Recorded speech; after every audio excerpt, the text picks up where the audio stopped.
Saya sudah keluarkan uang banyak, ya tolong saya jangan diberi sanksi. Gimana tuh? Boleh nggak tuh? Karena saya sudah keluarkan ratusan triliun, tolong saya jangan diberi tersanksi.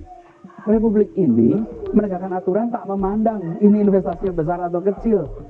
Betul nggak? Jadi jangan sampai nanti sikap mental dari pengelola negara dan warga, selama Anda bisa bayar, maka Anda tak perlu ikut aturan. Saya mau balik itu. Anda bisa bayar atau tidak, Anda ikut aturan. Dan Anda Pak Gubernur, saya kan udah bilang, biar dulu saya pelajarin, setelah itu nanti kita akan undang media untuk kita jelaskan, dan tokoh-tokoh yang mengkritik itu semua ahlinya bicara, biar jangan pakai omong katanya, jadi biar ngomong dengan aspek legalnya bagaimana, aspek teknisnya bagaimana, aspek bisnisnya bagaimana. 100 triliun lebih untuk satu pulau. Ini charity atau komersial? Komersial pasti. Komersial, berarti Anda harus untung berapa untuk bisa memberikan sumbangan sebesar itu? Memang luar biasa. Berarti, apakah mau negeri ini dijual murah? Silahkan Anda kerjakan di depan ibu kota. Ini ibu kota ya, kita bukan bikin reklamasi, itu ibu kota. Lalu apa saja yang silahkan, yang penting asal bayarnya cukup. Saya rasa tidak begitu. Anda mengatakan ini. Assalamualaikum warahmatullahi wabarakatuh. Reklamasi kembali menjadi pembicaraan publik tanah air, dan terlebih ketika muncul pagar laut di Tangerang dan juga Pantai Indah Kapuk 2, ini menjadi bom waktu, dan apa yang disampaikan oleh para pengamat politik dan para kaum nasionalis selama ini seperti Bung Said Didu, bahwa negara ini dicengkeram oleh para naga, para oligarki. Lantas bagaimana dulu Pak Anies Baswedan bersikap melawan para naga itu, dan mereka tidak mampu menundukkan, menaklukkan sosok Anies Baswedan. Seperti apa integritas keteguhan Pak Anies sehingga mampu menumbangkan para naga? Kita dengarkan berikut ini. Reklamasi dihentikan, proyek ratusan triliun, bahkan ada yang mengatakan ribuan triliun total nanti dihentikan. Anda siap digugat Pak Gubernur? Siap. Ini betul, ada itu ratusan triliun, bahkan bisa ribuan triliun kalau total proyek semua jadi. Betul ya? Kalau harganya tanya sama yang bikin aja, saya nggak tahu harganya. Kalau kami, apakah mengikuti aturan atau tidak? Kalau mengikuti aturan, jalan. Dan kesimpulannya tidak mengikuti aturan. Ya, jadi ada 17 pulau yang direncanakan dibangun. 4 sudah dibangun. 4 sudah dibangun, 17 semuanya pegang izin. Ya. Jadi yang saya lakukan adalah membentuk badan koordinasi untuk pelaksanaan reklamasi. Ya. Badan ini kemudian ditugasi melakukan verifikasi. Jadi ke-17 pemegang izin dipanggil dan diminta untuk membawa dokumen semuanya, laporan-laporan semua, direview. Saya bentuk badan ini bulan Juni kemarin. Lalu setelah direview, dilihat di lapangan, dilihat diperiksa semuanya, mereka betul tangan memeriksa. Disimpulkan bahwa kewajiban-kewajiban mereka tidak dijalankan. Misalnya, AMDAL, izin sudah keluar 2012, habis 2014 diperpanjang, tidak juga dikerjakan. Padahal ketika izin diberikan dengan ketentuan melakukan ini. Sampai izinnya habis, belum lagi dilakukan. Diperpanjang, tidak lagi dilakukan. Bayangkan, analisa dampak lingkungan tidak dikerjakan. Kemudian yang kedua, rencana-rencananya harus mereka siapkan studinya, tidak ada yang dikerjakan. Dan saya juga sempat menggunakan helikopter melihat bahwa sudah dibangun, CD terutama sudah dibangun, G masih bentuk tanah ya, pasir, dan M bahkan sudah ada kren-krennya milik Pelindo 2. Ya, betul. Itu gimana nasibnya? Reklamasinya sudah jadi. Ya. Tapi belum tuntas. Pulau C masih separuh. Dan sekarang dihentikan. Mereka tidak bisa meneruskan. Nah, tempat-tempat ini kita harus membuat rencana tata ruangnya. Jadi ada rencana tata ruang, rencana wilayah, zonasinya. Dari situ baru mereka bisa melakukan kegiatan pembangunan. Jadi reklamasinya tidak diteruskan, dihentikan. Pembangunannya menunggu nanti dibuatkan rencana zonasi wilayah, pantai dan pulau-pulau kecil. Kalau itu sudah ada rencananya, baru mereka bisa melakukan kegiatan pembangunan. Nah, rencana itu RZWP3K, namanya memanjang. Itu saya tarik dari DPR. Waktu itu ada di dalam Raperda. Saya tarik dulu. Kenapa? Karena saya ingin menata seluruh kawasan pesisir utara ini. Hari ini belum ada peta. Jadi kalau orang membangun di situ, kenapa bangunnya di sebelah kiri, nggak di sebelah kanan? Kenapa bentuk jalannya seperti ada sekarang? Itu tidak ada dasarnya. Nanti pemerintah akan menyusun peta di sana. Dan di situ nanti ada jalan, mana wilayah pemukiman, mana wilayah pantai terbuka, mana wilayah untuk komersial, mana untuk sport, mana taman, mana jalan, itu semua harus ada. Artinya ditata lagi, tapi kemudian tetap dikembalikan pada mereka, bukan dikembalikan kepada Pemprov atau milik pemerintah. Nah, termasuk di situ pengaturannya. Mana yang menjadi fasilitas umum, fasilitas sosial, mana yang menjadi fasilitas private, di situ baru dibuat. Anda katakan Mas Anies, ini salah satu contoh bahwa belum apa-apa sudah ada kontribusi tambahan. Memang oleh pemerintah provinsi sebelumnya ada kontribusi tambahan yang dibayarkan, bahkan itu mencapai puluhan bahkan ratusan triliun rupiah.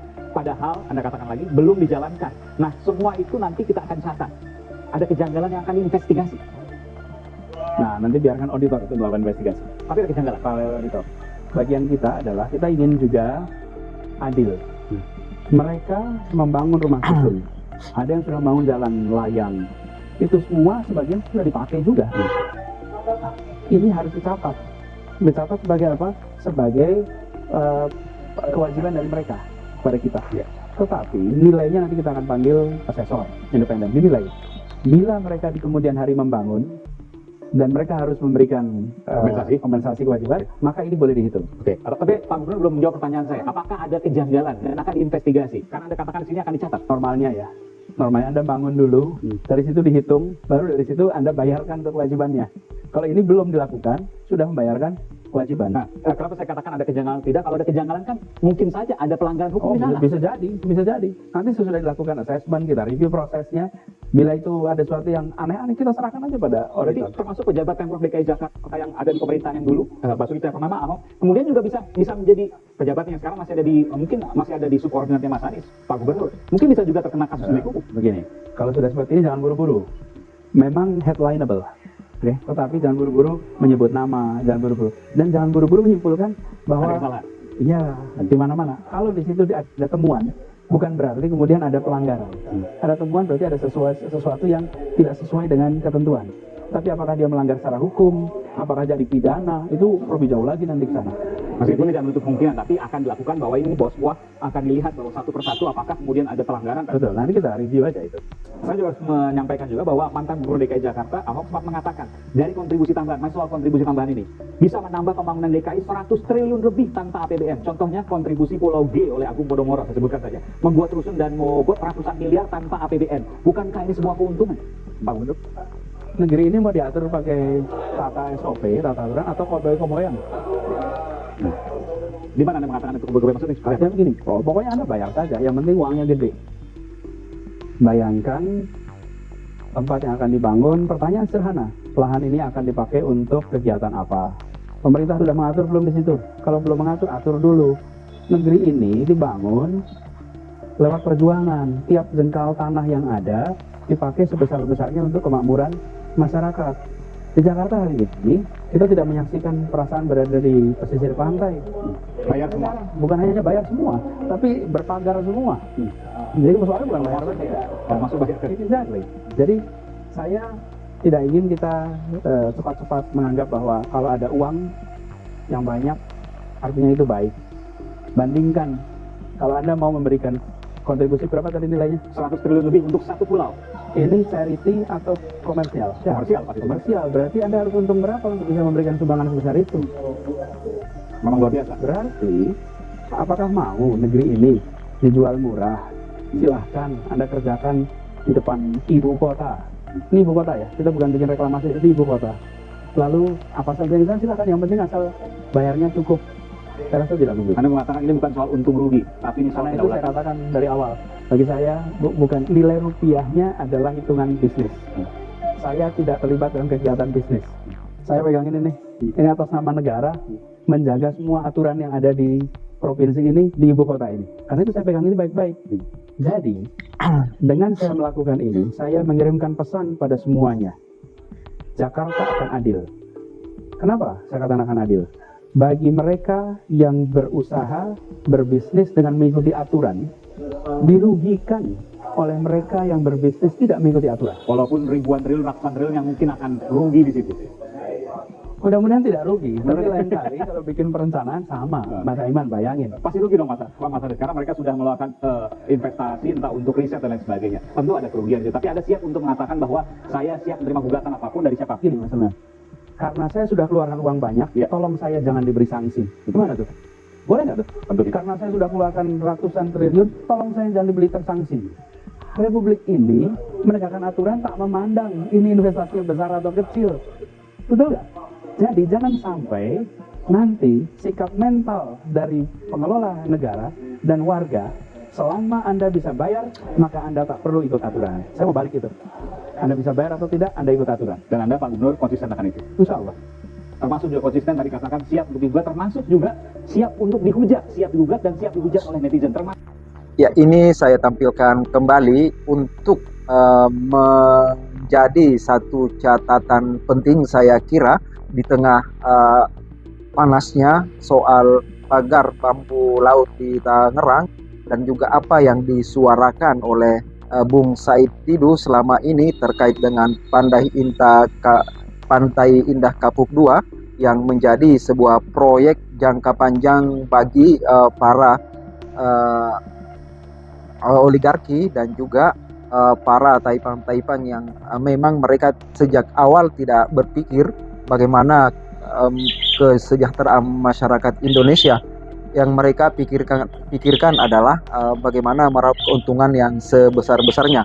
Lahan-lahan misalnya di pantai di Pik 2 ini dibeli dengan harga yang sangat murah, kemudian dijual dengan sangat fantastis, dan yang lebih mengherankan dari itu, yang lebih mengkhawatirkan adalah masa depan bangsa ini sangat terancam jika itu terus dibiarkan, karena nantinya mereka akan menguasai daerah tersebut dan tentu mereka yang akan menentukan siapa-siapa yang akan duduk di jabatan struktur pemerintahan. Itulah yang dalam bahasa Pak Said Didu negara dalam negara. Saya kira Pak Prabowo sudah sangat tepat dan tentu masyarakat sangat mengapresiasi untuk meminta mencabut kembali pagar laut itu. Namun saat ini terus berpolemik bagaimana tindak lanjutnya. Semoga Pak Prabowo bisa meniru Pak Anies Baswedan ketika menutup reklamasi di Jakarta. Bahkan awal-awal Pak Anies terpilih, menurut pengakuan penuturan Pak Khalid, seorang nelayan yang sangat cerdas, bahwa dulu ketika Ahok ditumbangkan oleh Pak Anies, maka reklamasi yang ada di Banten itu agak terselamatkan beberapa tahun karena tidak jadi ditindaklanjuti. Belakangan itu marak kembali. Lantas bagaimana kita sudah dengarkan luar biasa bagaimana seorang nasionalis sejati, cinta tanah air, peduli kepada rakyat dan selalu berpikir visioner. Siapa lagi kalau bukan sosok Anies Baswedan yang sudah kita dengarkan barusan bagaimana ketika beliau bercerita tentang melawan para naga, melawan para konglomerat, para taipan-taipan yang selama ini hanya berpikir keuntungan yang skala bisnisnya sangat raksasa, dan satu persatu seluruh oligarki dan para naga ini tumbang di hadapan Pak Anies, dan Pak Anies dengan otoritasnya, kesantunannya, ketegasannya tidak mampu ditundukkan dengan rupiah berapapun jumlahnya oleh para oligarki. Itulah satu rekam jejak yang Masya Allah sangat langka kita temukan di Indonesia saat ini, pejabat-pejabat yang memang tidak mau menerima uang yang begitu sangat besar, dan hanya Pak Anies lah yang setahu saya ya yang saat ini yang tokoh nasional yang mampu pernah menduduk di jabatan dan mampu menaklukkan para taipan, para oligarki dan juga para naga ini.